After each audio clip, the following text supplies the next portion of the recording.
Shalom, sejam bem-vindas ao nosso canal do Chá com Torá. O nosso canal é um canal de estudo para mulheres, né? Que é um projeto do nosso Ministério de Mulheres, Mulher Plena, da Congregação Judaico-Messiânica Missão Bereshit. E hoje, no nosso canal, nós estaremos dando início a uma série de estudos sobre as matriarcas da Torá. E para estar comigo aqui falando sobre as nossas matriarcas, eu estou com a pastora Márcia. Para onde que eu olho? Shalom. E a Daniele Arona. Shalom, pastora Márcia aqui nos visitando hoje. Já fez, né? Já gravamos uma encenação muito bacana, muito né? Importante. Que a gente vai disponibilizar depois aqui também para vocês vai sobre a nossa matriarca. Com essa abertura, né, pastora, da jornada. Exatamente. E aí a gente vai então hoje iniciar o estudo sobre essa matriarca, né? Sobre esse legado tão importante que ela deixou a nós, né? Não só ao povo de Israel, mas a todos nós que através de Yeshua, né, somos enxertados em Israel. Amém. Então, Sara, né, para quem não sabe o que é uma matriarca, é uma mulher de grande proeminência, uma mulher de influência na sua sociedade familiar, uma mulher que tem uma expressão e uma grande importância na sua história, para sua descendência, para sua geração. Sara foi uma mulher que tem traços muito marcantes. Sara foi uma mulher resiliente, foi uma mulher de uma fé, de uma emuná inabalável. Sara foi uma mulher ativa, né, na sua caminhada, na história que nós lemos na Torá acerca dela. Sara foi uma mulher de uma grande hospitalidade, de uma enorme generosidade. E no decorrer do nosso estudo, a gente vai estar pincelando um pouquinho sobre isso.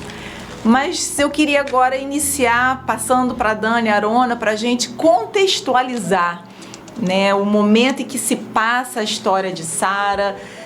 Na Torá, a gente vai ver a partir de Gênesis, capítulo 12, é a primeira vez que Sara aparece, na Parashá Ler Lehá. E aí, Dani, você pode contextualizar para a gente? Vamos sim. Então, essa jornada, né, pastora, que a gente está trazendo esse estudo para nós, né? Eu acho que o objetivo maior que eu tiro para mim de ensinamento é que a aproximação que a gente está tendo, vivendo de fato como enxerto, está trazendo alguns ensinos e a gente está olhando esses personagens bíblicos que a gente via tão longe de nós como pessoas muito próximas e normais que a gente vai ver aqui nessa conversa e nas outras matriarcas com características e defeitos, né? Que nós vemos em nós hoje, né? Você usou uma expressão de grande fé e em alguns momentos essa fé dela vai ser provada, né? Como nós somos também e a nossa fé está sendo desenvolvida. Então, quando a gente olha para eles assim e vê a humanidade deles, né? A gente consegue trazer para nós muito mais ensinos do que tudo ser um grande milagre tão maravilhosos, né? Parecer tudo tão distante, né? Inacessível para nós. E quando a gente fala de Sara, né, trazendo um contexto sobre quem foi essa mulher, eu trouxe primeiro pensar assim, eles viveram no tempo do bronze. Então nós estamos falando assim de uma realidade muito distante da nossa, em torno, se a gente for pegar a história, 1800 e pouco, antes de Yeshua, antes de Jesus, né, do ano zero. E de uma realidade de família e de cultura bem diferente da nossa, né? E aí a gente vê a primeira, até a pastora sinalizou que a gente vê na porção, nós dividimos o Pentateuco, a Torá, né, em porções. Quem já estuda com a gente já conhece essa linguagem. E a gente começa no capítulo 12 de Gênesis, mas há uma sinalização sobre ela, né, da família dela, da origem dela, um pouquinho antes. No capítulo 11, né, eu separei aqui, versículo 29, que vai falar, então, que Abraão toma para si, né, Sarai como esposa, né, e isso antes deles saírem de Ur dos Caldeus, né, ou Ur Kasdim, né. Onde é isso hoje, né? Se a gente for procurar, eles estavam saindo de onde? Para ir para onde? Então a gente tem hoje ali a região do sul do Iraque, né? Era o reino da Mesopotâmia, e eles saem de lá e vão, se você olhar no mapa, você vai ver eles saindo, fazendo uma viagem longa até chegar a Canaã, né, a terra de Israel. Então eles têm uma caminhada longa e muitas coisas acontecem nessa caminhada. Então, a origem dela provavelmente não tem assim nada claro, mas é que tenha sido lá em Ur, porque ela sai junto, né? O seu sogro, então, decide ir para Canaã e eles saem juntos. Ele pega o seu filho, pega a sua nora, e vem Ló, vem junto, né? Eles vão sair juntos, então, de Ur dos Caldeus. Essa seria a origem segundo a tradição, que é aceitável. Então, nós temos aí o tempo na história da humanidade, onde Deus então vai separar, vai começar uma jornada, uma história de um povo que vai nascer desse casal. Uma separação de uma linhagem que nós sabemos hoje, conhecendo a Bíblia, onde isso vai dar, né? Que nós estamos aqui hoje porque cremos no Deus da Bíblia. E aí começa então uma história, né, desse casal. Eles saem então e vão para Harã, e em Harã, dali para frente, vai vir então somente, tem um chamado para Abraão, vem somente Sara e Abraão, que é Ler-Lerá, né, que é o capítulo 12, né, eles vão sair. Então esse é o contexto de história, assim, de Sara. Se a gente for pensar no nome dela, antes de entrarmos na história dela, nós sabemos, é fácil você achar na internet, você tem o significado de princesa, né? Ou senhora, minha senhora, minha princesa, né? Sarai, com o I. Mas em algum momento dessa história nós vamos ver então que o próprio Deus, o Criador, troca o nome dela. E de Sarai ela passa a ser Sará, né? O que acontece com essa mudança? A primeira coisa que a gente tem aprendido, e isso é muito sério, quando nós olhamos para os personagens bíblicos, e eu estou usando o termo personagem, mas foram pessoas, existiram essas pessoas e essas histórias, nós vamos ver que os nomes tinham a essência da missão daquela pessoa. É verdade. Né? Hoje a gente tem uma cultura muito diferente, a gente tem nomes que às vezes não tem nenhum significado profundo, mas isso não acontecia com a Bíblia. E isso é tão sério que o Eterno, quando troca o nome dela, e a gente vai ver aqui agora, quando a gente vai mais a fundo, a gente vai ver a missão dela na troca do nome. Ela deixa de ser então uma princesa para Abraão, minha princesa ou minha senhora, né? E ela passa a ser, então, uma princesa de nações. Né? Porque no hebraico vai ter uma troca da letra Yud pela letra Re, e essa letra Re vem carregada de significado. Então, quando muda, inclusive para eles, ali ela já começa a se imbuir, então, e ela começa a ter noção da missão dela, né? Porque ela compreendia o que estava acontecendo com aquela troca. E aí eu fui fazer umas pesquisas para a gente conversar. O que acontece? Quando no hebraico, o hebraico é uma língua, para quem já estuda sabe do que eu vou falar, o hebraico é uma língua que cada letra tem um valor numérico. Então, cada nome tem um valor numérico. Esse valor numérico, ele tem uma mensagem por trás também, não só da letra, como do número. E também este número, como a letra, podem fazer conexões com outras palavras, com outros nomes, com outras pessoas. Então, assim, é uma língua conceitual. E aí, irmãos, é muito importante esse estudo que nós estamos começando, porque aqui, durante o estudo, nós vamos entrar em detalhes de cada matriarca, ou aqui no canal mesmo você vai ver outros estudos, onde a gente aponta esses detalhes. Por isso a importância da nossa aproximação de Israel, porque essa aproximação está nos ensinando códigos e revelações que nós não teríamos simplesmente ao ler, porque o Eterno sempre mostrando para nós que a salvação vem dos judeus, o projeto de redenção vindo de Israel como nação eleita para sempre. E o nosso enxerto, ele só é real quando a gente vive exatamente o que a gente está fazendo aqui, buscando essa conexão com Israel para compreender as Escrituras, né? Nosso Jesus, o nosso Salvador, ele nos dá o acesso à salvação por meio dele, é pela fé. Mas para a caminhada, a gente precisa da lei de Deus, dos mandamentos. O próprio Jesus disse: os que me amam guardam os meus mandamentos. Então, quando a gente aprofunda como a gente está fazendo aqui, nós estamos obedecendo a Yeshua, a Jesus, porque ele guardou a palavra do Pai dele.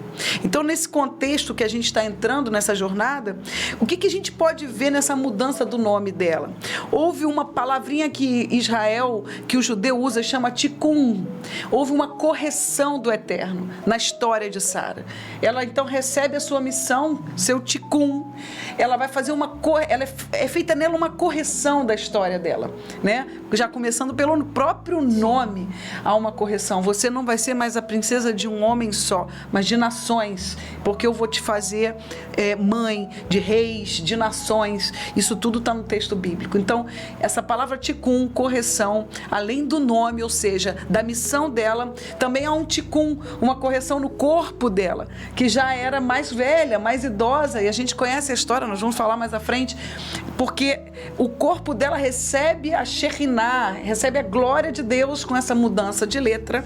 Até porque a própria letra, né, o rei, que é uma das letras do tetragrama, né, do nome do Eterno. Quer dizer, uma janela, vida, revelação e capacidade de gerar. Uma capacitação. Uma capacitação para gerar. E isso é a correção. Uma força espiritual, né? Vida de Deus que passa a habitar dentro dela. Uma centelha divina. Exato. Nós temos essas expressões todas, porque algo aconteceu com ela. A ponto de uma senhora que já não tinha mais condições humanas, lógicas, científicas, biológicas, de gerar. Então ela recebe essa centelha divina, essa Shekinah, essa glória de Deus. A força, a capacitação para ela gerar, né? Nós vamos um pouco mais à frente. Se Deus estivesse dizendo assim, né? Eu estou colocando o meu nome nesse projeto. Um pouco de mim aí. Estou assinando. Estou assumindo esse projeto aí, para isso eu coloco o meu nome. Igual quando a gente hoje faz alguma coisa, né, que você quer assina embaixo, você está junto. Você tem tanta certeza, claro, era o Eterno, né? Isso. Mas que aquilo vai acontecer, que vai dar certo, que é um projeto para sempre, para ter sucesso, né? Vamos dizer, na linguagem de hoje. Que é como se ele vou colocar meu nome nesse negócio aí. E essa mudança... E realmente é para até hoje. Né? Então, essa mudança de letra, ela traz essas camadas profundas espirituais do que aconteceu com ela. Sim. Porque nós estamos falando de uma capacitação para uma mulher de 90 anos que vai gerar. Né? E o interessante é que, assim, o Eterno, ele não só... Quando ele muda o nome deles e que ele... traz para eles, né, na profundidade, a importância da missão deles, eles entendem que eles não só foram chamados para sair de um lugar, para deixar de lado a idolatria e passar a adorar um único Deus, mas para ser, como ela falou, né, pai e mãe de uma nação. Então é algo muito maior. Não é só você abrir mão da idolatria e servir a um único Deus, mas é você ser pai e mãe de uma nação. É interessante que sempre a gente vê Deus fazendo alguma coisa assim, de uma importância dessa na vida de alguém, ele move a pessoa, né? A pessoa precisa caminhar em direção àquilo que o Eterno tem, né? E como ele disse aqui, vai e eu te abençoarei, ou seja, a bênção não ia ser lá. A gente até antigamente entendia que quando ele chegasse lá, ia ser bênção, ele chega... mas como que ele chega numa terra que tinha fome? Não, a bênção acontece a partir do momento que você dá mesmo o primeiro passo em obediência a fazer o que o Eterno já determinou, né? E todos esses que quando o Senhor falou, com Josué também não foi diferente, né? Com todos eles, com Davi e todos eles... Quando eles tomam a posição... Sai da inércia. Exatamente. Se entra no movimento de Deus, né, a coisa começa a acontecer. Isso me lembra um ensino que a gente tem falado em algumas oportunidades que eu tenho de falar. A gente usa uma expressão assim, muito conhecida no cristianismo. A gente faz a nossa parte que o Senhor vai fazer a dele, né? Na verdade, é exatamente isso, né? A gente vê aquilo que eles não podiam fazer, o Senhor Senhor fez. Ele põe o nome dele no negócio, ele orienta, ele fala o que é para fazer e a gente tem a nossa parte no negócio, né? Para cumprir.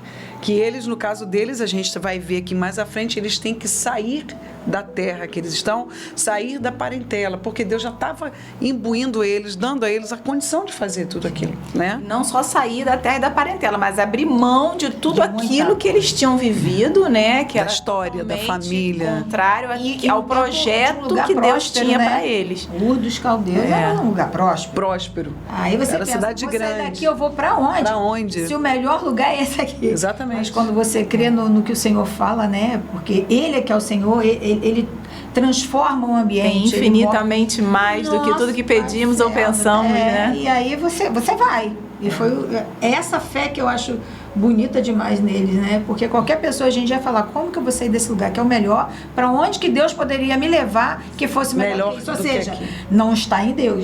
E é um padrão de melhor diferente do nosso também, né? Exato. Padrão de melhor.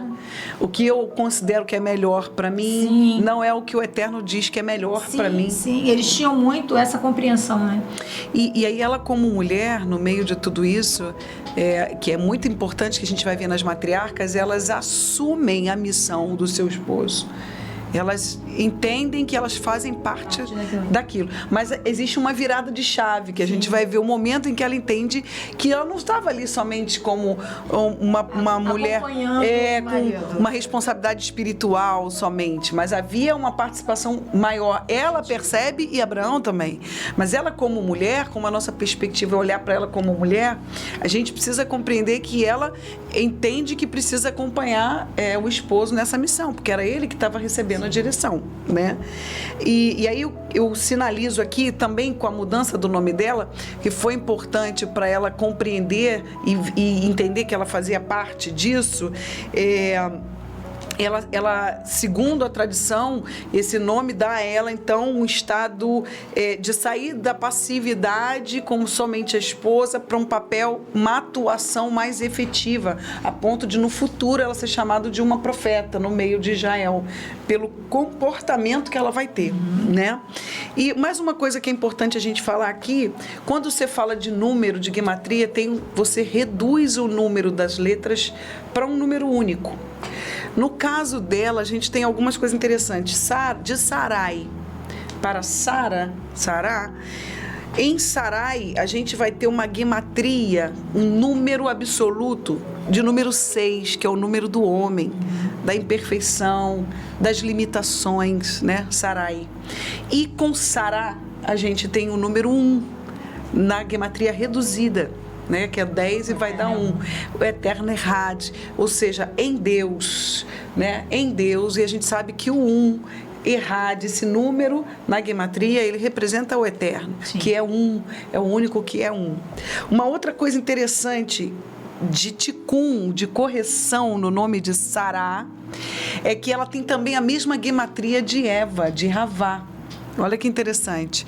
E aí a gente vê um tikkun, uma correção, um resgate em Sara da redenção do homem, daquilo que se perdeu no Éden com Eva, né? Eles fazem essa analogia por conta do número do nome das duas. Então, em Sará, a gente vai ver o resgate daquilo que se perdeu no Éden.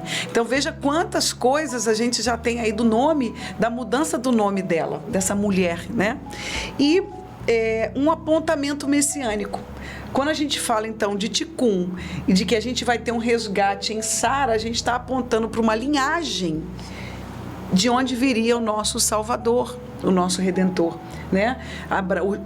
Os patriarcas, que a gente vai ver tanto o próprio Yeshua, os discípulos sinalizando, pai Abraão, Isaac, Jacó, né? A gente vê eles falando isso no Novo Testamento. Então, existe aqui em Sara, nessa mulher, então, uma missão tremenda e um apontamento messiânico, né? Que a gente vai ver um pouquinho mais à frente, já no final do estudo, que a gente vê que através dela se materializa na vida de Sara vai se materializar no finalzinho, então, esse povo, essa nação de Israel. Então, quando a gente fala de nome, de lugar, a gente tem, olha a riqueza que daria para ficar falando beça, muitas outras informações que a gente tem de Sara. Exato. E aí, então, voltando para a história, né? A gente lê na Torá que, então, Sara e Abraão são conclamados pelo Eterno para sair de Harã, como a gente viu, né? De Ur dos Caldeus, e ir para Canaã, né? Uma terra em que eles não conheciam, que eles não sabiam onde era, né? Como chegariam, mas eles foram, né? E a Torá diz que nessa época Abraão tinha 75 anos e Sara 65 anos. E o Eterno estabeleceu uma promessa sobre a vida deles, né? Quando ele diz que ele abençoaria Abraão, ele engrandeceria o nome de Abraão e todas as famílias da terra seriam abençoadas através Amém. de Abraão e Sara. Então, quando o Eterno outorga, né, essa promessa de bênção, de engrandecer o nome, de abençoar todas as famílias, ele leva, né, essa família que vem acompanhada do sobrinho, dos servos, até Canaã. E uma coisa que eu acho muito interessante é que quando a gente estava falando, né, que quando eles chegam em Canaã, eles se deparam com fome, né, e então eles descem até o Egito. E muitas vezes a gente, ao ler sobre isso, a gente pode se questionar, pois, mas eles não estavam obedecendo? Né? Eles não estavam saindo de um lugar próspero, indo para um lugar que o Eterno disse que levaria eles, que abençoaria, que engrandeceria, e de repente se depara com fome. Né? E aí é exatamente o que a Dani estava falando sobre o Tikkun, né? Que o fato de você obedecer Sim. ao Eterno não significa que você vai ter uma vida sem problemas, né? Uma vida de mil maravilhas. O fato de você obedecer apenas significa que você está cumprindo um propósito, né? Que você está fazendo a sua parte no Tikkun Olam, de você mudar a atmosfera que está ao seu redor. Correção do mundo começando mesmo. pela sua Por você correção e então Sim. impactando o mundo e corrigindo aquilo que está ao seu redor. O propósito de Deus é fazer você reinar, né? E para você reinar, né, nem sempre você vai ter um caminho feliz o tempo todo. Mas a preocupação nem é em fazer você feliz. Porque muitas vezes aquilo que nos faz feliz nos impede de reinar. Uhum. E nós temos um reino adiante, né? O Eterno está vindo, trazendo um reino para a gente precisa... Acho que essa mentalidade de quem vai reinar, de quem vai governar, é que o Senhor começa a implantar assim, né? Como está escrito lá em Atos 14, 22, né? Confirmando o ânimo dos discípulos, exortando eles a permanecer na fé, pois importa pelas muitas tribulações entrarmos no reino. Então não tem como você reinar sem você passar por um momento de Amém. tribulação. Amém. Se sua vida tá muito boa, me desculpa, tu tá fora. Tu tá fora. Né? Então é isso que eles já tinham essa visão, né? Eles já tinham essa compreensão, né? Nada impedia eles de obedecer aquilo que o Eterno Essa determinava. proposta de governar que Yeshua está trazendo nada mais é do que aquilo que foi entregue ao homem no Éden. É verdade. Olha só, a proposta é corrigir aquilo que errou, onde teve uma queda. Tem uma expressão até que eu estava olhando aqui, é a reparação do mundo. Nós fazemos parte disso. O que a gente Tikkun, olha, né? Tikkun, Reparação do correção, reparação do mundo, coletiva. Por isso a gente precisa aprender a viver em coletivo. Quem não tem paciência para isso não entende. Isso tudo faz parte de um projeto de correção do mundo. Por isso que nós, no segmento que a gente tem de resgatar as raízes da fé, nós entendemos, para você que está assistindo, que nós não vamos para o céu, ficar no céu. Nós fazemos parte daqueles que governarão o mundo. Amém. Como o Eterno planejou desde o princípio. E Yeshua falou, eu vou governar e vocês vão governar comigo, porque é essa a vontade do Pai. Então, nós estamos fazendo parte da correção do mundo, preparando o caminho do Messias para que haja um milênio, para que haja correção do mundo. Assim como Sara e Abraão no tempo deles. É por isso que a gente está olhando o caminhar dela como mulher, porque somos mulheres, é um canal, um episódio para mulheres.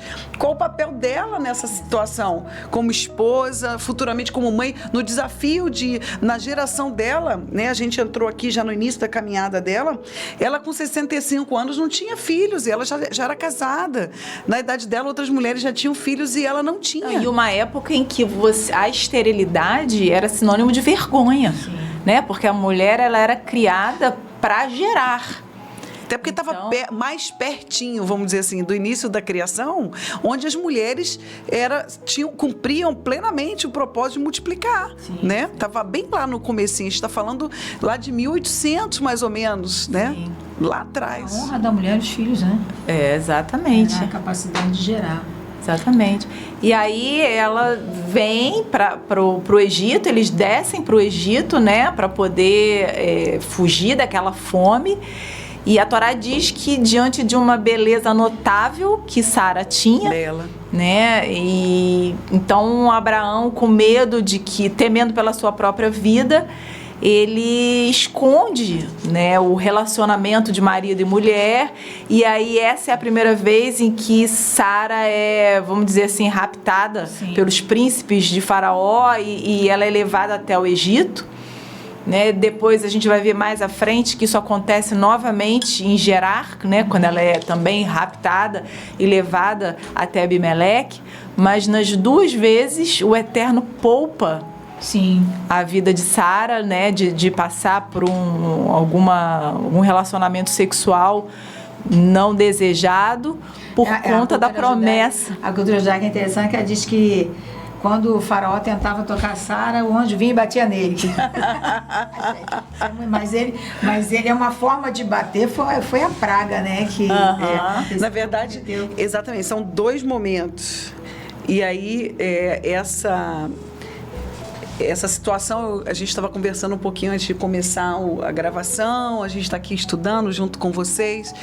É interessante que o maior problema que ela tinha, né, o que com certeza trazia muitas angústias, com a idade que ela tinha de não gerar, sendo o esposo dela um líder, né? Ele é considerado um príncipe, inclusive, em alguns textos. A gente vai ver que o povo da terra já o considerava como um príncipe, né?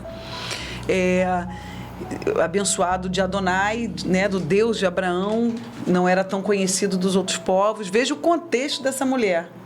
E ela não tinha filhos, mas essas duas situações de quase uma contaminação sexual, a gente já percebe aí uma guerra espiritual, uma resistência que se opõe a tudo que se chama Deus. Havia um propósito de uma semente e o reino espiritual se discerne espiritualmente.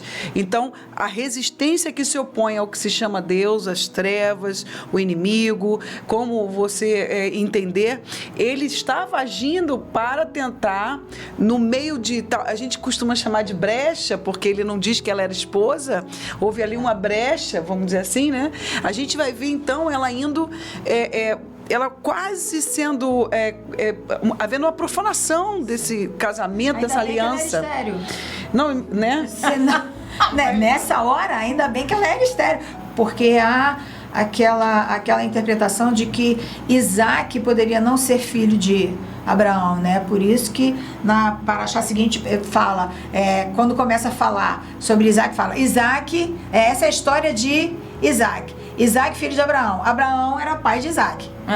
Né? Que é para poder dizer, ele era de fato o pai de Isaac. Não foi nenhum outro por causa dessas histórias que aconteceram, né? Até porque o Senhor dá o livramento, né? Ele não a toca, o Senhor chama a atenção antes disso. E aí é que a gente estava falando dessa questão de não profanação, que acontece que o Senhor dá o livramento, né, de tudo isso por conta do propósito que havia na vida dela. E aí é interessante, porque eu estava falando exatamente sobre isso, porque tudo na vida dela, apesar dela ser estéril, vai gerar em volta dessa questão do gerar, do se relacionar para gerar uma descendência. Ela passa por duas provações grandes, porque a gente não tem noção do que é ser levada para a casa de um faraó, né? Você imagina, isso devia ser uma coisa louca, um rei, né? E aí ela vai, na segunda situação, olha o que acontece. O Senhor, então, pela obediência de Abimeleque, ele libera a madre da esposa dele, das servas, no capítulo 20, pela obediência dele em devolver Sara.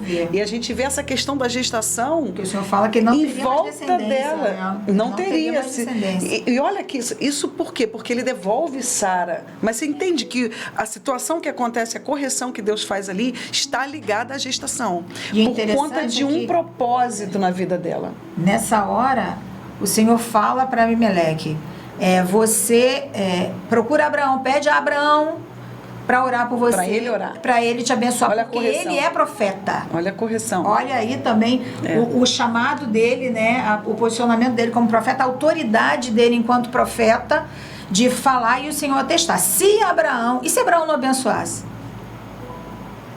Né? Algo a se pensar, mas ele vai, abençoa Abimeleque, e aí então o Senhor libera a madre a mensagem para mim aí, quando eu vejo essa situação toda, né, e Abraão abençoa e as mulheres são abençoadas, são férteis, o propósito, a luz, o que estava sobre a vida de Sara, olha como o Eterno leva a sério isso. Sim.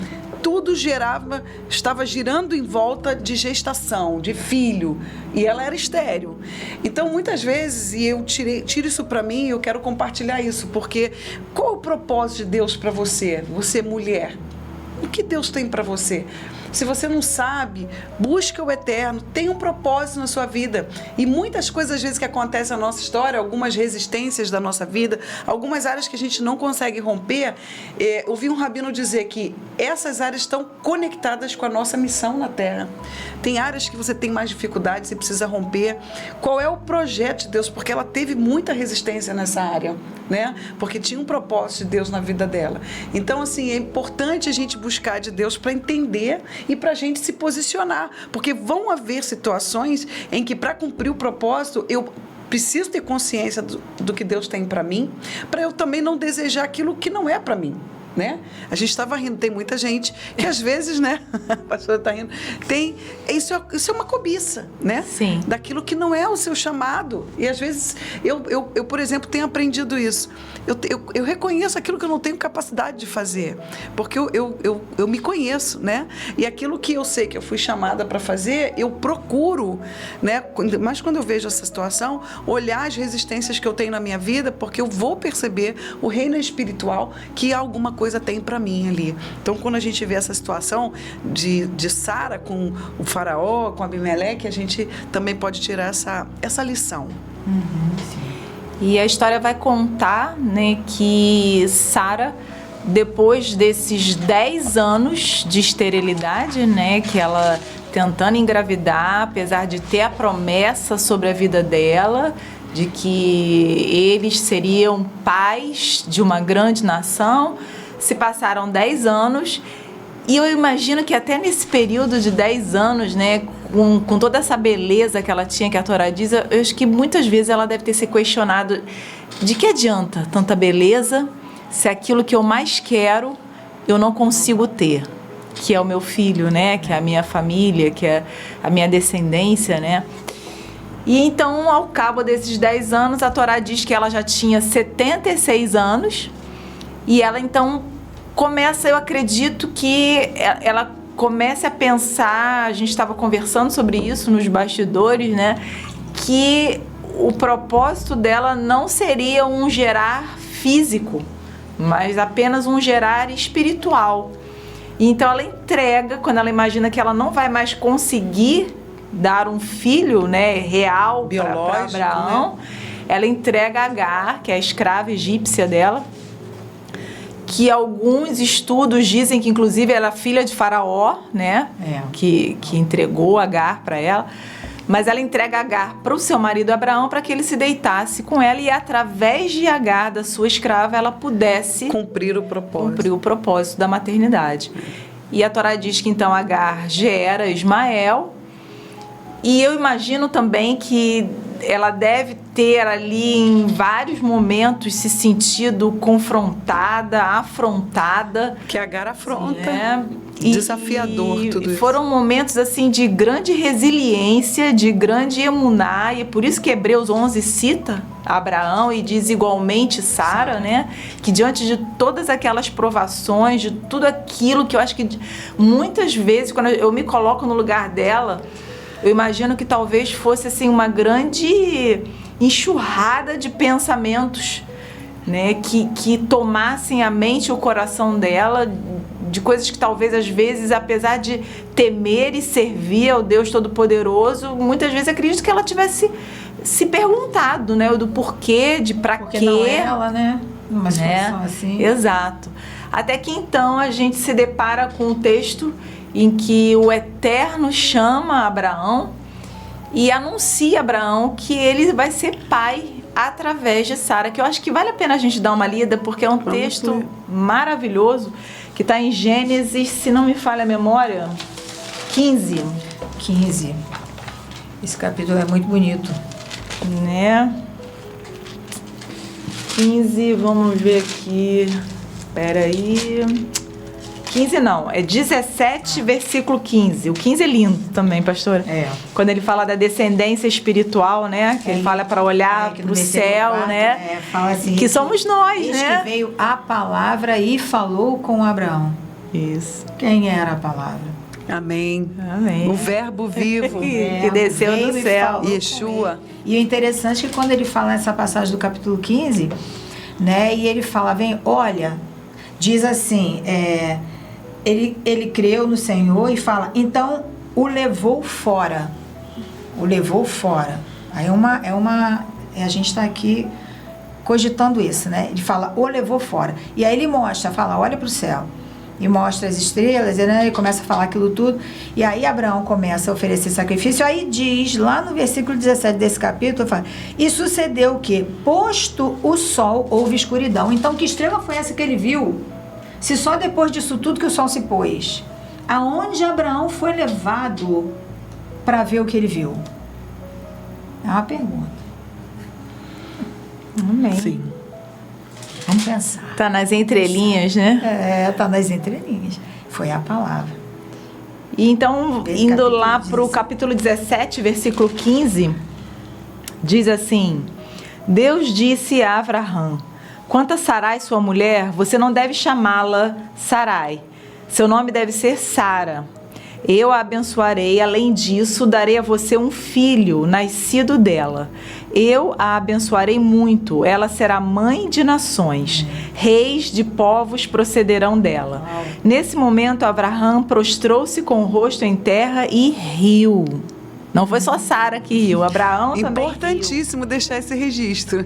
Pois pensou consigo, um filho será gerado por um homem de 100 anos de idade? Sara dará à luz com 90 anos? Abraão disse a Deus, que Ismael possa viver em tua presença. Deus respondeu, não, Sara, sua mulher, dará à luz um filho para você, e você deverá chamá-lo Itzaque, riso. Estabelecerei minha aliança com ele como uma aliança eterna para seus descendentes depois dele. Com ele o Senhor estabelece aliança, né? Exato. E aí depois a O Torá... motivo de riso não foi por causa de Sara, ele tomou o nome de Isaac por causa do riso de Abraão. De Abraão. Eu acho interessante isso porque eu estava até comentando com a Dani que eu já li várias vezes, mas o que me prendia era o riso de Sara. Eu nunca tinha Foi o que a gente sempre focado aprendeu, né? no riso de Abraão também, né? E a gente vai ver que no riso de Sara, Abraão dá uma repreendidazinha nela, mas você vê que é o homem sendo homem e a mulher sendo mulher, né? Porque ele entendeu, né? Não, e ele riu também. Ele, não, você riu. Ela, não ri. Não, você riu. Mas ele já tinha rido também. Ela que não sabia. Ela não sabia, mas a gente está vendo aqui alguns anos depois. Exatamente. E aí, então, a Torá, né, conta que dias depois... 3 enviados, né, chegam até o acampamento e Abraão se levanta imediatamente e pede para que Sara prepare algo para que eles comessem, né? E eu acho muito bacana isso, porque também retrata a hospitalidade de Sara, né? Que além de muito bonita, de ativa, de uma fé imensa, ela era também muito hospitaleira, porque isso é algo da cultura judaica. É uma característica, inclusive, dos que se dizem filhos de Abraão, Exato. Filhos de Sara, né? Porque a gente tem a expressão filhos de Abraão, mas somos filhas de Sara também. Sim, né? E somos também, como Gálatas 3, né? Como um mandamento, né? A gente precisa ser também hospitaleiro. Hospitaleiro. Porque isso era da cultura da época. A gente vê que existiam grandes espaços de terra desabitados, então a pessoa que caminhava no deserto viajava por vários muito tempo. dias, quando ela chegava em algum lugar, era da cultura que a pessoa oferecesse água para lavar os pés, água para beber, comida, um local para dormir, até que ela voltasse a seguir viagem. E a gente vê isso aqui também, em Sara, né? E aí então ela prepara isso tudo, e quando ela está na tenda, um dos enviados pergunta, né, por ela, e Sara? E aí quando Abraão diz que ela está na tenda, e então quando ele diz, no próximo ano ela vai ter um filho, e ela ri, né? E então a gente vê que aí nisso já se passaram 25 anos. Ela teve a promessa quando ela tinha 65 anos, e esse fato ocorre quando ela tinha 89 anos. Então Isaac nasce, ela tinha 90 anos. E isso é de uma grandiosidade, né? Eu não sei nem explicar. Você aguardar pelo cumprimento de uma promessa por 25 anos. E muitas vezes a gente condena ela por ter entregue Agar a Abraão 10 anos após, né, o não cumprimento dessa promessa. E eu às vezes me questiono assim, o que nós faríamos? O que teríamos feito no lugar dela, né? Quantos talvez não teriam aguardado nem os 10 anos? Claro. Por causa da famosa e conhecida ansiedade que todos têm, né? E é aquilo. Sara não fez nada de errado para aquela época. Era uma cultura da época, era cultura. Isso é importante. Que era permitido, sim, tomar uma escrava para entregar ao marido. E o filho dessa escrava seria dela, legitimamente. Né? Então, assim, ela não fez nada de hoje, né? Os padrões mudaram. Os padrões mudaram.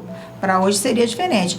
Mas é impressionante, assim, mesmo ela sabendo, né, que o Senhor, conhecendo o eterno Senhor do tempo, né, a ansiedade natural de todo ser humano, e o Senhor não tomou isso, né, contra ela, né, como em momento nenhum Ismael, acabou com a promessa, não, né? Não encerrou a promessa, continuou, porque o Senhor conhece, né, o coração dela, conhecia o coração dela como conhece o nosso. E de Ismael também saem 12. Não, é muita história, né? É muita coisa.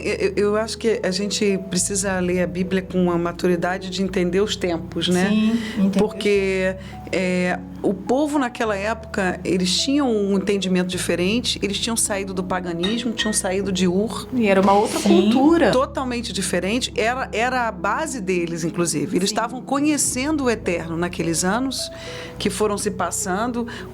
A Bíblia não cita se o Eterno falou com eles em algum outro momento, mas o que a Bíblia cita é que passaram-se muitos anos, né? E ela esperando isso. Então, talvez com a cultura que ela já tinha, o que ela trouxe de entendimento com o que se vivia na época, ela agiu de forma...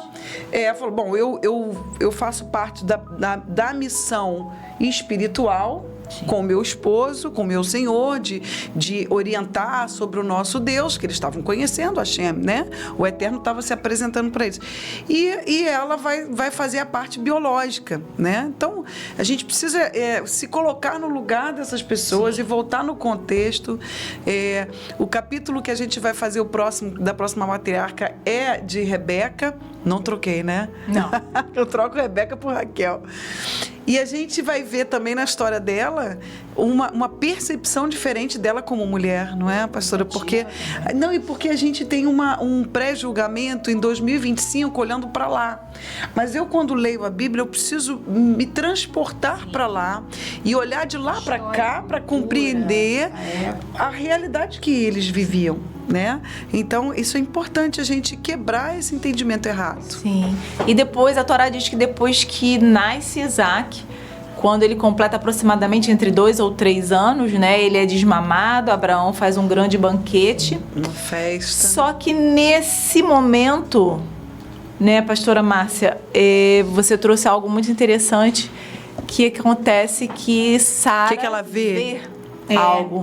Inclusive o Rabino Joseph Shulam foi quem trouxe esse ensinamento, né, nesse último congresso. O congresso teve esse ano, né, no Ensinando de Sião, né?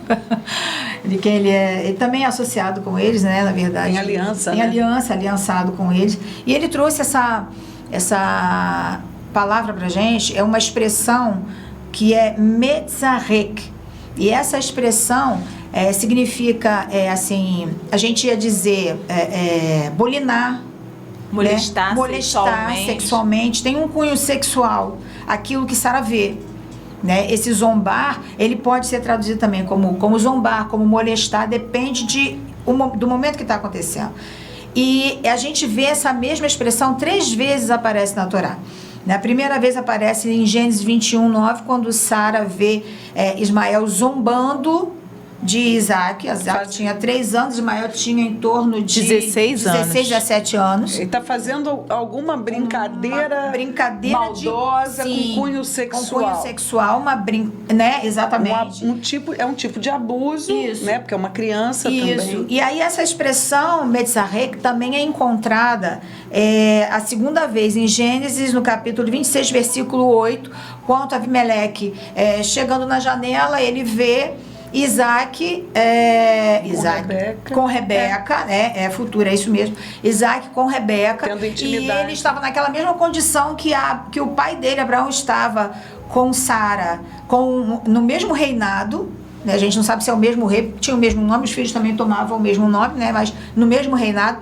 E ele também estava desejando a Rebeca, e Isaac também fez a mesma coisa, disse que ela era irmã, a mesma coisa que o pai.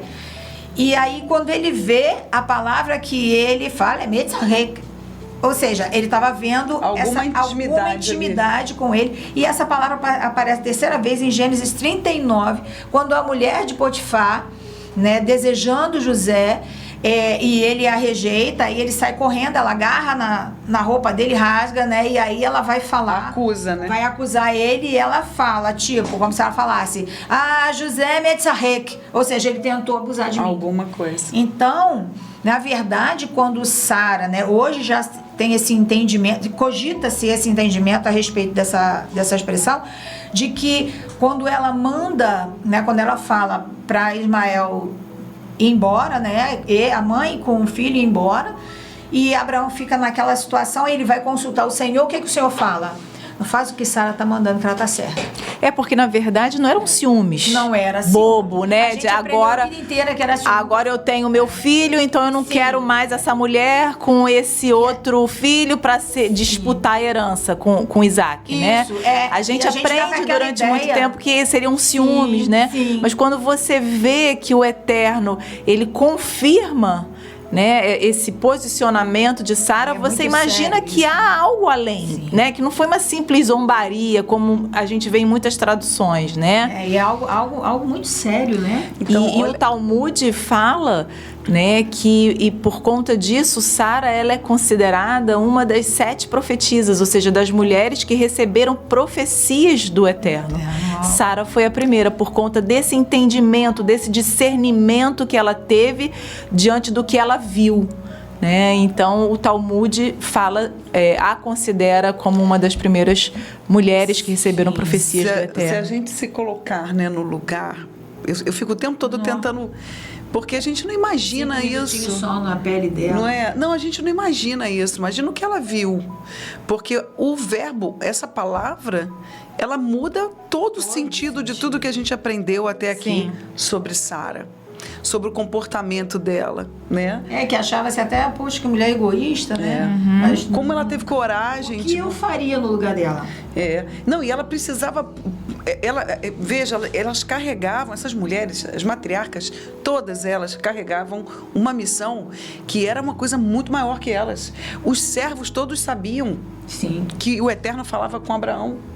E ela sabia que ela fazia parte daquilo. Então, além de proteger o próprio filho, que já é tudo, a semente, né? Ela A estava semente da promessa. Exatamente, porque havia uma palavra de Deus para essa criança. Sim. Então, quando ela vê a profanação ali, aquilo ali foi inconcebível de lidar. Não tem como, é incompatível.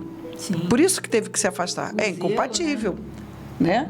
E aí será que a gente se faz algumas perguntas? Temos olhado aquilo que o Eterno tem nos entregue, a semente que Ele tem colocado Com no esse nosso zelo, zelo. né? Com esse zelo. Nós estamos prontas para ir contra as convenções ou o politicamente correto para guardar aquilo que a gente sabe que faz parte do projeto de Deus, da missão de Deus, não só para mim, mas para todos. A gente precisa se preparar com esses valores, né? Porque está chegando esse tempo, né, da gente Vamos ser posicionar. desafiados. Vamos ser nem desafiados. sempre o seu posicionamento vai agradar. Não vai agradar. Né? Nem sempre vai agradar. É a boa Eu história acredito que não é para ser feliz, não é para reinar. não só como Abraão na época em se entristeceu com esse pedido Sim. dela, né, porque ele era pai, mas eu acredito que muitos escravos que estavam, servos que estavam ao redor devem ter pensado isso também. Claro. Nossa, que víbora, né? Nossa, que mulher má. Mas ela sabe como que que ela ela viu, expulsa o filho de Abraão, né? E tal, e até então servia para ser seu filho, né? Agora não serve Naquela mais época, porque Isaac nasceu. No tempo passado, será que quando pensaram? eu aprendi que era apenas uma festa de um aniversário de uma criança de 3 anos. A criança com 3 anos, o pai resolveu dar uma festa e o mais velho quis zoar, era só uma zoação. Não foi isso. Não. Não foi absolutamente. Tem outro foi peso. Muito sério, exato. Com um peso, né, que é meu pai do céu, imagina. Né, exatamente aquilo que você falou. É sobre uma descendência, sobre aquele. Ela tinha uma visão, né, acerca da promessa do que o Eterno tinha. Muito além, né? Foi muito mais falado com Abraão, mas é claro, com certeza ele falava com ela o que o Senhor tinha falado. E como que ela recebeu isso para ter esse zelo na hora e não temer, não lança fora. E ele não vai participar da herança. Eu até penso, e a gente tem essa liberdade de pensar, como ela usa essa palavra, porque a palavra, e isso tem sido fantástico na minha vida, porque a gente olha as palavras que a gente não tinha acesso antes, né? Porque quando você vai para o contexto original, para o texto original, aí você começa a descobrir coisas que a gente não tinha acesso antes. Sim. Então, ela fala isso, ela expôs a situação. Sim. Né? Só que isso chegou para nós errado. Por quê? Porque nós fomos afastados dessas raízes. Sim. Então, isso chegou... São judaicas, não são gregas, Não romanas, são. Isso chegou para nós distorcido. Enfim, a gente está aqui fazendo ticum. Estamos trazendo essa correção. Exatamente. E depois que Agar e Ismael são afastados do acampamento, onde Abraão e Sara moram, né, habitam, nós verificamos que Sara diligentemente vai construindo os pilares para formar uma descendência segundo o propósito estabelecido pelo Eterno através da vida deles, com muito zelo, buscando sempre obedecer e cumprir a vontade de Hashem. E encerrando o capítulo, né, a gente se depara com a Parashá Hayê Sará, que é muito interessante porque é a única porção da Torá que leva o nome de uma mulher. E daí a gente consegue dimensionar a importância dessa matriarca, o legado espiritual que ela deixou não só para o povo de Israel, mas para todos nós que também somos aliançados a Israel através de Yeshua, o nosso Mashiach. E nessa paraxá algo muito interessante, né, Dani? A Dani queria compartilhar? Eu acho que, assim, não tem como falar de Sara, né? Como você mesmo falou, a única mulher que uma porção da Torá leva o nome dela. E a gente eu até queria dar o capítulo só para as pessoas saberem onde está. Acho que é 23, capítulo 23, né? Que então encerra a participação aqui na terra, né? O Senhor a recolhe. 23. E aí começa, então, com a primeira frase Vaihu Raiei Sará, as vidas de Sara. Está no plural.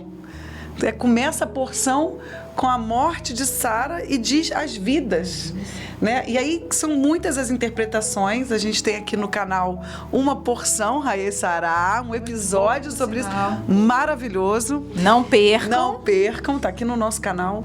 E uma das interpretações das vidas de Sara é o que acontece, porque na morte dela, então, se materializa o início de um povo com uma terra legítima, com o nome, né? Um nome que vai vir dessa descendência de Sara, né? Porque vem Isaac, seu filho, e vem também Israel. A gente vai ter, então, como descendência, ou seja, na descendência de Sara, as vidas de Sara, que ela gerou, né? Os filhos de Sara. Eles dizem que os filhos são as vidas de Sara. E também a gente vai ter essa prova da terra legítima, onde está nascendo uma nação, com uma terra, com um povo, com descendência, né? E isso tudo através dessa mulher extraordinária, que é lembrada até hoje, tamanha importância, a relevância dela para a nação.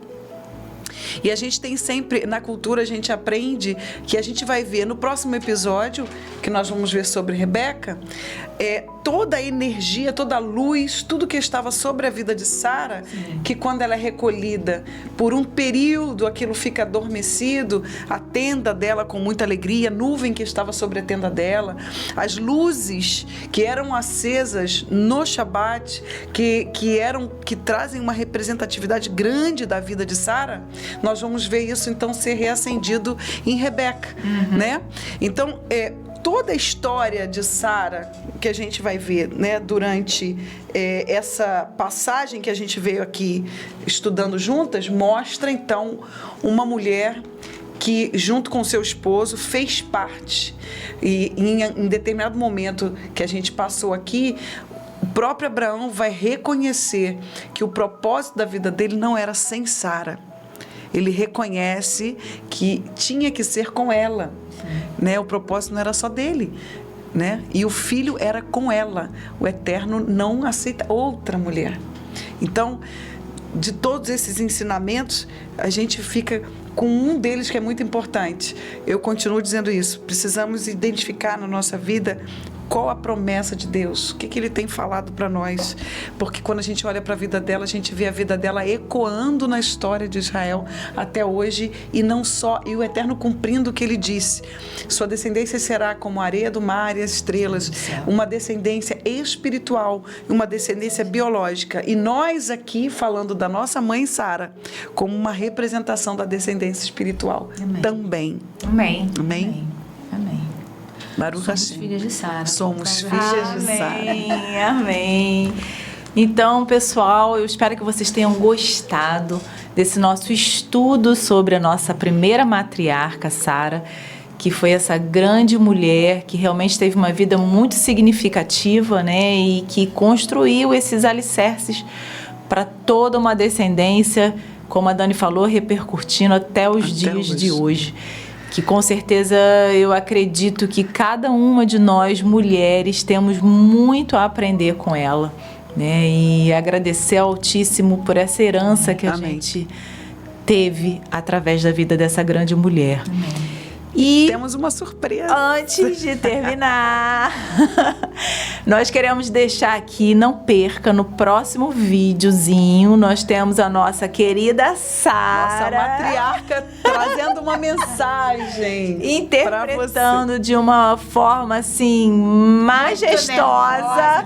Majestosa, nossa Sara. Porque nós entendemos que ler é maravilhoso, estudar muito mais, mas quando você visualiza também, né, é algo que marca as nossas vidas. Então, Nossa querida Sara interpretou de uma forma maravilhosa, a nossa matriarca Sara. Amém. E eu espero que vocês gostem. Não deixem de acessar. Um grande beijo a todas vocês e shalom. Até o próximo estudo. Shalom. Shalom Aleichem.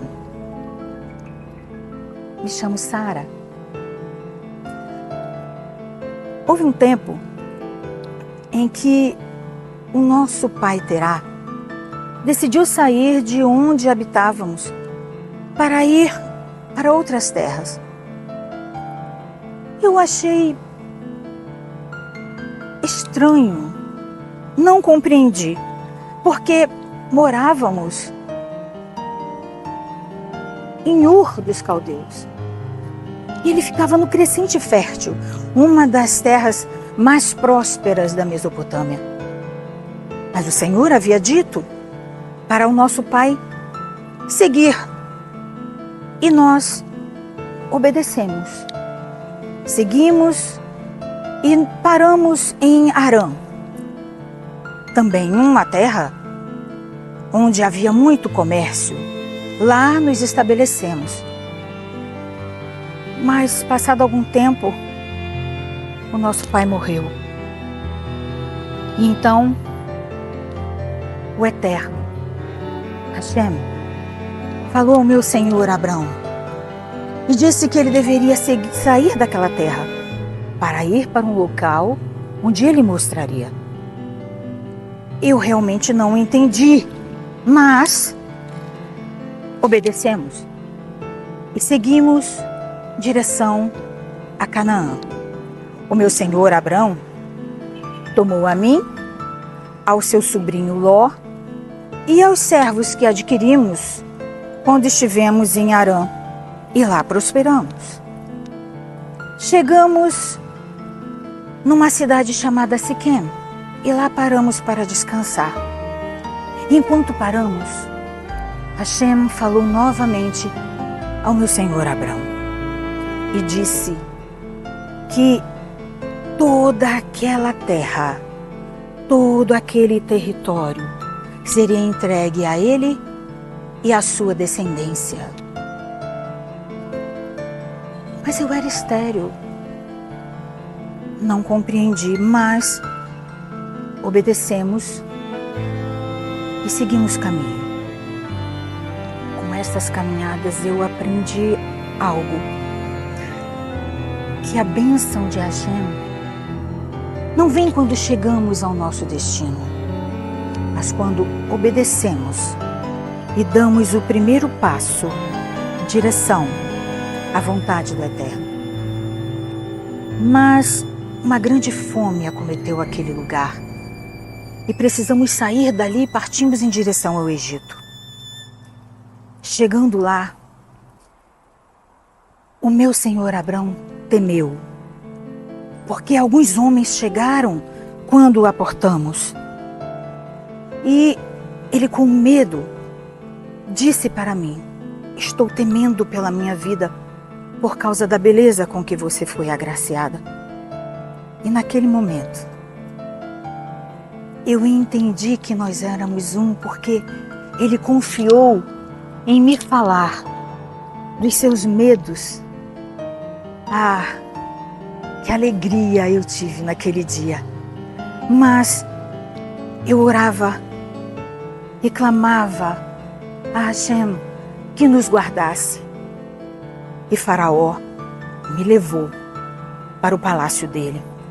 Lá, eu também tive medo, mas eu cria em cada uma das promessas que Hashem tinha dito ao meu esposo. Mas o Senhor foi bom conosco, feriu a Faraó e ele nos libertou. E assim, saímos de lá com riquezas, com gado, com ovelhas, com ouro, com prata. Então, partimos de volta para Betel, onde o meu senhor Abrão havia erigido um altar ao Deus Altíssimo. Mas tivemos uma grande decepção com Ló. Ele era para nós como um irmão, mas a ganância tomou conta do seu coração. Não quisemos brigar por isso nem por aquele território. Então, pegamos mais uma vez os servos que adquirimos e seguimos para habitar nos carvalhais de Mamre. Lá, Hashem falou mais uma vez com o meu Senhor. E falou com ele sobre uma descendência mais uma vez. Àquela altura, imaginávamos que a descendência do meu Senhor Abraão seria o nosso servo Eliezer. Mas aprendemos algo com o Eterno, que a nossa confiança não pode estar colocada em homens, mas ela precisa ser gerada todos os dias, tomar forma todos os dias. Mas você vai entender. Já havia se passado muito tempo. E eu não sabia se aquela promessa era só para o meu senhor Abrão ou se eu estava inserida também, porque eu era estéril. Como eu daria uma descendência ao meu senhor? E pensando nisso, eu tomei uma decisão.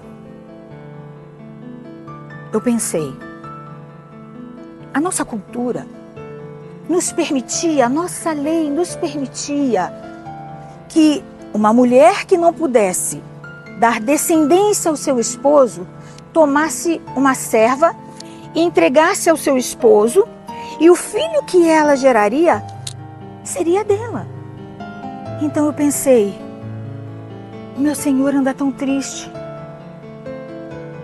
Para que ele não perca as esperanças, eu posso fazer algo. E eu fiz. Talvez você pense, que absurdo. Se fosse eu, faria diferente. Será? E assim, eu tomei a minha serva, Agar, que recebemos quando saímos do Egito, e entreguei como esposa a meu senhor Abrão. E ela gerou. E deu a ele um descendente. Mas o tempo foi passando e ela foi ficando diferente comigo e começou a me desprezar. E eu me senti tão humilhada. Mas eu era a esposa. Era eu. Ela era apenas alguém que gerou para ele. E ela começou a achar que ela era a esposa dele. Ah, eu não ia deixar isso assim, não. E eu fui fazer queixa assim ao meu senhor Abrão e falei com ele, não quero mais ela por aqui, porque ela me despreza e você vai aceitar isso? E ele disse para mim, faça o que você achar melhor. Então eu lancei ela fora daquele lugar. Eu não queria mais vê-la. Eu não me importei mais com aquela criança também. E ela foi. E quando eu a vi partindo, algo apertou meu coração. E aquela tristeza foi me abatendo, foi me angustiando. Eu falei, Senhor, me perdoa. Mas a Hashem foi tão bom comigo que a trouxe de volta algum tempo depois. E nós pudemos então ver aquele menino crescer.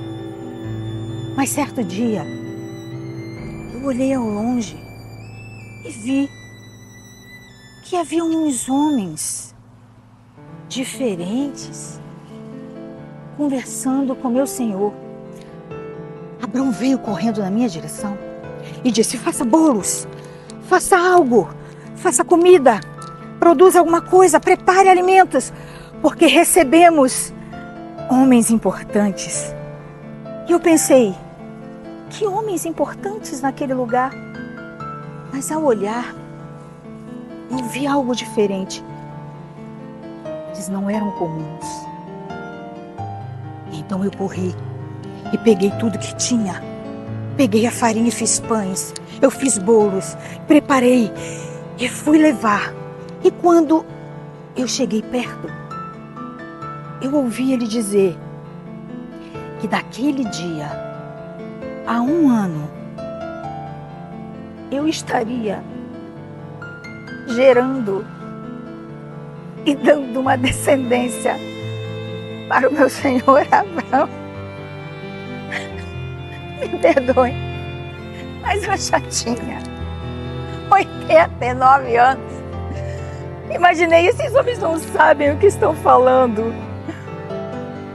E ele olhou para mim e perguntou: por que isso? Algo em mim temeu por aquela pergunta. E na hora eu não pensei, eu falei: não, eu não ri, não. Eu não ri, eu não ri. E ele disse: riste sim. E eles me perguntaram: acaso há algo impossível para Hashem? Naquele momento, eu senti algo mudando dentro de mim. E o Senhor disse para o meu senhor Abraão que estava mudando o nome dele e o meu. Imaginem, a letra do nome de Hashem fazia parte agora do nome do meu senhor Abraão, que passou a se chamar Abraão. E o meu nome de Sarai, minha princesa, o meu nome foi mudado para Sará, a princesa. Algo em mim começou a trazer vida, vigor. Eu comecei a me sentir diferente. A vida do eterno estava em mim e eu pude gerar. E eu entendi que para além das minhas limitações existe um Deus eterno que tem promessas e cuida de nós. Eu imaginava e fiz tudo aquilo porque eu não me via como parte daquela promessa. Eu achava que era só ele. Mas naquele dia eu entendi. A promessa era para mim. A promessa era para mim. Ah, que alegria. E eu quero dizer que naquele dia eu entendi que a minha ansiedade, o meu desejo de ver tudo acontecendo e por causa da tristeza que abatia o meu Senhor, eu quis fazer alguma coisa, porque eu não suportava vê-lo daquele jeito. E eu quis fazer algo que só Hashem podia fazer. Eu percebi que com a minha ansiedade, com o meu desejo de fazer alguma coisa, eu fiz tudo errado. Porque eu estava cega. E a gente deixa a nossa visão carnal tapar os nossos olhos espirituais. Eu não conseguia ver o propósito do Eterno para nós, porque eu olhava para as minhas limitações e não entendia que aquelas minhas atitudes eram uma prova de que eu precisava crer um pouco mais. E então, eu quero deixar algo para você hoje. Maridos, esposas, tudo aquilo que vocês intentarem fazer, façam juntos. Dividam os pensamentos, os desejos, os projetos. Porque quando Hashem fez o que fez em nós, Só então eu vi que eu era uma com meu esposo. E que por mais que as minhas intenções fossem boas, não era o projeto do Eterno para nós. Não deixe que as aflições, a ansiedade, o desejo de ver as coisas acontecerem tomem a frente da soberania do Eterno. Esperar é difícil. É muito difícil. Mas faz parte da caminhada daqueles que confiam naquele que é Senhor do tempo. E só Ele sabe o tempo certo para todas as coisas acontecerem. E eu louvo a Hashem, porque Ele, como Senhor do tempo, estabeleceu todas as coisas. E eu pude ver a glória de Hashem sobre mim. Isaac!